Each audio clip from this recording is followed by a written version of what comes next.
Hello বন্ধুরা, আমাদের মধ্যে অনেকেরই অজানা পাপমোচনী একাদশী ব্রত সম্পর্কে। তো আজ জানাবো একাদশী মহাত্মা পুস্তক হতে পাপমোচনী একাদশী উল্লেখ আছে 74-75 নং পৃষ্ঠায়। স্বাগতম আপনাকে স্বপ্নিলের আরেকটি নতুন ফ্রেশ এপিসোডে। স্বপ্নিল ইউটিউব চ্যানেলটিতে আপনি যদি নতুন হন তাহলে এখনই সাবস্ক্রাইব করুন। সর্বশেষ ভিডিও আপডেট পেতে পাশের বেল আইকনটি ক্লিক করুন।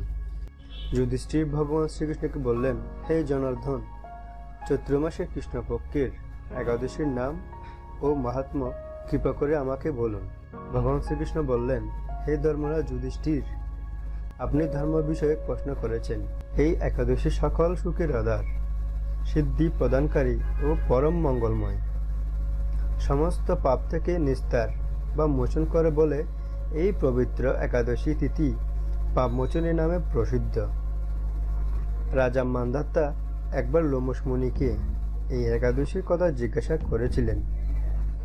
তার বর্ণিত সেই বিচিত্র উপাখ্যানটি আপনার কাছে বলছি, আপনি মনোযোগ দিয়ে তা শ্রবণ করুন। প্রাচীনকালে অতি মনোরম চৈত্ররথ পুষ্প উদ্যানে মুনিগণ বহু বছর ধরে তপস্যা করতেন। এক সময় মেধাবী নামে এক ঋষিকুমার সেখানে তপস্যা করছিলেন।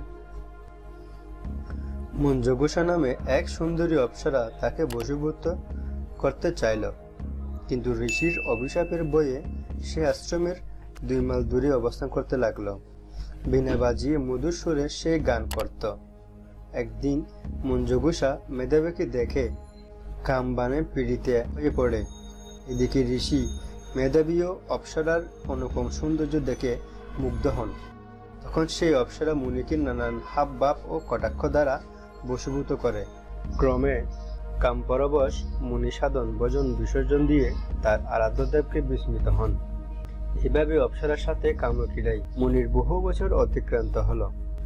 মুনিকে আজারভস্ত দেখে সেই অপ্সরা দেবলোকে ফিরে যেতে মনস্থির করল। একদিন মঞ্জুগুষা মেধাবী মুনিকে বলতে লাগলো, হে প্রভু, এখন আমাকে নিজ গৃহে ফিরে যাবার অনুমতি প্রদান করুন। কিন্তু মেধাবী বললেন, হে সুন্দরী, তুমি তো এখন সন্ধ্যাকালে আমার কাছে এসেছ, প্রাতঃকাল পর্যন্ত আমার কাছে থেকে যাও। মুনির কথা শুনে অভিশাপ বয়ে সে অপ্সরা আরো কয়েক বছর তার সাথে বাস করল। এভাবে 55 বছর 9 মাস 7 দিন অতিবাহিত হল। দীর্ঘকাল অপ্সরার সহবাসেও থাকলেও মেধাবীর কাছে তা অর্ধরাত্রি বলে মনে হলো। মঞ্জুগুষা পুনরায় নিজ স্থানে গমনের প্রার্থনা জানালে মুনি বললেন, এখন প্রাতঃকাল, যতক্ষণ আমি সন্ধ্যা বন্দনা না সমাপ্ত করি ততক্ষণ পর্যন্ত তুমি এখানে থাকো। মুনির কথা শুনে ঈষৎ হেসে মঞ্জুগুষা তাকে বলল, হে মুনিবর, আমার সহবাসে আপনার যে কত বছর অতিবাহিত হয়েছে তা একবার বিচার করে দেখুন। এই কথা শুনে মুনি স্থির হয়ে চিন্তা করে দেখলেন যে তার 56 বছর অতিবাহিত হয়ে গেছে। মুনি তখন মঞ্জুগুষার প্রতি ক্রোধ পরবশ হয়ে বললেন, হে পাপিষ্টি, দয়াচারিণী, তপস্যার ক্ষয়কারী, তোমাকে দিক, তুমি পিশাচী হও। মেধাবীর সাপে অপ্সরার শরীর বিরূপ প্রাপ্ত হল। তখন সে অবন্ত মস্তকে মুনির কাছে সাপমোচনের উপায় জিজ্ঞাসা করল। মেধাবী বললেন, হে সুন্দরী, চৈত্র মাসে কৃষ্ণপক্ষিয়া পাপমোচনী একাদশী সর্বপাপ ক্ষয়কারিণী, সেই ব্রত পালনে তোমার পিশাচত্ব দূর হবে। পিতার আশ্রমে ফিরে গিয়ে মেধাবী বললেন, হে পিতা, এক অপ্সরার সঙ্গ দোষে আমি মহা পাপ করেছি, এর প্রায়শ্চিত্ত কি তা কৃপা করে আমায় বলুন। চৈত্রবর্ণ মুনি বললেন, চৈত্র মাসে কৃষ্ণপক্ষিয়া পাপমোচনী একাদশী ব্রতের প্রভাবে তোমার পাপ দূর হবে। পিতার উপদেশ শুনে মেধাবী সেই ব্রত ভক্তি ভরে পালন করল। তার সমস্ত পাপ দূর হল। পুনরায় তিনি তপস্যার ফল লাভ করলেন। মঞ্জুগুষাও ওই ব্রত পালনের ফলে পেশাসত্ব থেকে মুক্ত হয়ে দিব্য দেহে স্বর্গে গমন করল।